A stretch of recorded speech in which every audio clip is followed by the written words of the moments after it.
भारतीय गुरु दर्पण में राजेश गुरु का सभी देशवासियों को नमस्कार। आज हम बात करेंगे बीएलओ का जो वेतन वृद्धि हुआ है और एक पत्र जो वेतन निर्धारित आपका होता है उसको लेकर के निर्गत हुआ है कि वेतन आपका पे मैट्रिक्स के अनुसार निर्धारित नहीं हुआ है। और इसी तरह से हम अन्य बातों पर भी चर्चा करेंगे। एक पत्र ऐसा भी देखा जा रहा है जो हमारे राज्य कैडर के जो लोग होते हैं उनका भारतीय प्रशासनिक सेवा में प्रमोशन भी होता है, ऐसी कुछ हमें भी जानकारी है। लेकिन जो पंचायत स्तर के जो लोग होते हैं, जो पंचायती व्यवस्था के तहत जो नियुक्त हैं, उनका प्रमोशन राज्य सरकार जो होता है, प्रदेश के सरकारों में अभी तक देखने के लिए नहीं मिल रही है। तो क्यों नहीं मिल रही? तो बीएलओ का जो मानदेय बढ़ा है वो आपको पहले 6,000 बीएलओ जो शिक्षक थे उनको मिलता था, उसको बढ़ा करके 9,000 कर दिया गया है और 1,000 रुपये अतिरिक्त बीएलओ को और मिलेंगे उनको घरों के भ्रमण के लिए। जैसा कि आपको विदित होगा कि जो बीएलओ होते हैं वो घर पर भी जाते हैं लोगों का voter ID card voter list में नाम जोड़ने के लिए, इस तरह के काम के लिए। तो जब वो घरों का भ्रमण करते हैं तो उसके लिए भी 1,000 रुपये अतिरिक्त की व्यवस्था की गई है और 6,000 से बढ़ा करके उनका 9,000 कर दिया गया है। अब एक पत्र निर्गत हुआ है जहानाबाद स्थापना से, जिसका पत्रांक 219 दिनांक 23/1/2025 को ये पत्र निर्गत हुई है। पत्रांक 219 है। इस पत्र में वेतन निर्धारण के संबंधित बात कही गई है कि वेतन जो निर्धारित करके जो भेजा गया है वो पे मैट्रिक्स के अनुसार नहीं है।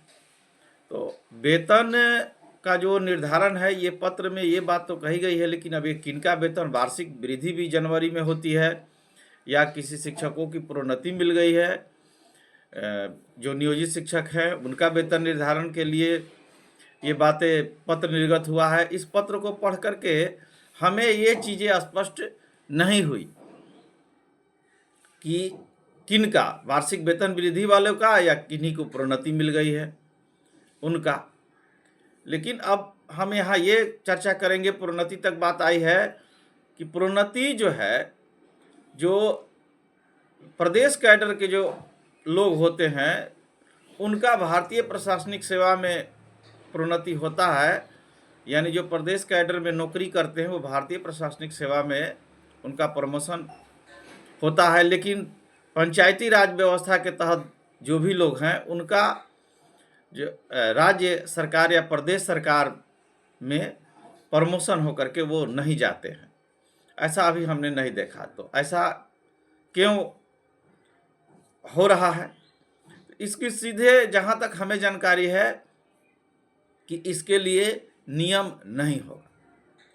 और जहाँ तक मैं अध्ययन किया हूँ संविधान का, तो संविधान का पूरा अध्ययन करने से यही अनुभव होता है कि हमारे देश में, हमारे प्रदेश में या हमारे किसी राज्य में, बिहार राज्य में, लेकिन एक प्रश्न आता है कि बिहार क्या एक राज्य है, क्योंकि यहाँ संप्रभुता नहीं है। लेकिन चलिए, हमारा जो है प्रदेश में या हमारे देश में जो होता है क्यों नहीं होता है, यानी प्रदेश के जो लोग, नौकरी करने वाले जो लोग हैं उनका भारतीय प्रशासनिक सेवा में प्रमोशन हो जाता है और पंचायत वालों का क्यों नहीं होता है? तो संविधान का जहाँ तक मैं अध्ययन किया हूँ तो हमारे देश में जो विधान मंडल है और संसद जो है, कानून यहीं उत्पन्न होती है और कानून यहीं समाप्त हो जाती है। यानी कानून को उत्पन्न करने की जो होता है वो इसी सदन से होता है और कानून समाप्त भी यहीं से होता है। तो प्रदेशों में या जिस प्रदेश में भी ऐसा नहीं होता है, बिहार में भी ऐसा नहीं देखा जा रहा है। अभी जैसे आप देख रहे हैं कि विशिष्ट शिक्षक शिक्षक बन रहे हैं तो एक परीक्षा वो दे रहे हैं, इसके बाद वो विशिष्ट शिक्षक बन रहे हैं और सरकारी शिक्षक का उनको दर्जा मिल रहा है, लेकिन प्रमोशन उनका नहीं हो रहा है।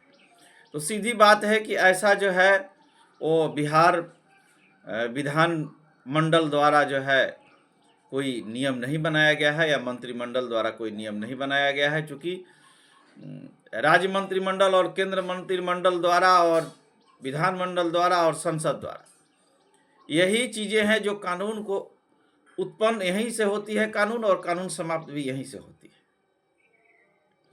यही मुझे लगता है कि ऐसा नियम नहीं होगा, कानून नहीं है, नहीं बनाया गया है, इसलिए ऐसा नहीं हो पा रहा है। और यदि जो भी प्रदेश हैं वो कानून बनाए, नियम बनाए, जहाँ से संभव हो, मंत्रिमंडल से हो या विधान मंडल से हो, तो ये चीज़ें बड़ी चीज़ें नहीं हैं, ये हो सकती है। तो मुझे जो लगता है मुख्य यही चीज़ें हैं कि आपके जो प्रदेश की सरकारें हैं, उन सरकार द्वारा नियम ही नहीं अभी तक बनाया गया है, इसलिए ये चीज़ नहीं हो पा रही है। लेकिन ऐसा नहीं है कि ये हो नहीं सकता है। सर्वशक्तिमान संसद है और सर्वशक्तिमान अपने राज्य के अंदर निर्णय लेने के लिए विधान मंडल है। यहाँ कानूनें उत्पन्न और समाप्त होती है, जैसा कि हमने आपको पहले ही बताया। तो कोई चीज़ अगर नहीं है और वहाँ यदि व्यवहारिक पक्ष दिख रहा है और कोई ऐसा कानून उत्पन्न हो गया है, कर दिया गया है, जिसके होने से व्यवहारिक पक्ष प्रभावित हो रही है, तो उसको समाप्त करना, और वैसी कोई कानून या नियम जिसको बनाने की आवश्यकता है तो उसको बनाना, उसको उत्पन्न करना, ये यही सीमित है। जहाँ तक मैं जो है वो संविधान का अध्ययन किया हूँ, और कहीं कोई बाकी जगह कोई लेकिन नहीं होता है। यहाँ से नियम और कानूनें नहीं बनी रहती है, नहीं पास होती है, जिस कारण ही समस्याएं आती है। लेकिन अब इस पर ये विचार गंभीरता से होकर ही नियम और कानून बनती है। जो ऐसे नहीं कि हर चीज़ का नियम और कानून बनाता जाया जाए और पास करता जाया जाए। व्यवहारिक पक्ष महत्वपूर्ण है और व्यवहारिक पक्ष को ही देखते हुए निर्णय हमें जो लगता है वो लिया जाता है, क्योंकि कोई भी चीज़ जो होता है वो उस देश के लोगों के लिए, उस देश के पब्लिक के लिए, उस देश के जो कर्मचारी होते हैं उनके लिए हितबद्ध हो, इसको प्राथमिकता रखी जाती है। और इसीलिए ये शक्तियाँ, ये जो हमारा जो संवैधानिक संस्था है, इनको प्राप्त है। तो आप समझ गए होंगे कि जो पंचायत के जो लोग हैं उनका प्रमोशन प्रदेश में या राज्य सरकार जो होती है उसमें नहीं हो पा रहा है। उसका मुख्य कारण यही हो सकता है, हमें जहाँ तक लग रहा है। ऐसे आप भी इस पर अपना अनुभव कर सकते हैं, विचार कर सकते हैं, समझ सकते हैं, क्योंकि ये तो पढ़ने लिखने की चीज़ें हैं, समझने की चीज़ें हैं। तो अपनी अपनी पढ़ करके क्या निष्कर्ष आता है, हमें जो जानकारी हुआ वो हम आपके समक्ष रखें। और वर्तमान में जो अभी जो देखने के लिए मिला, तत्काल में वो बीएलओ जो है, जो शिक्षक बीएलओ हैं या जो भी बीएलओ हैं, उनका मानदेय में वृद्धि हुआ है, उनके लिए ये अच्छी बात है। तो सभी शिक्षक साथियों को, सभी देशवासियों को नमस्कार, जय हिंद, जय भारत।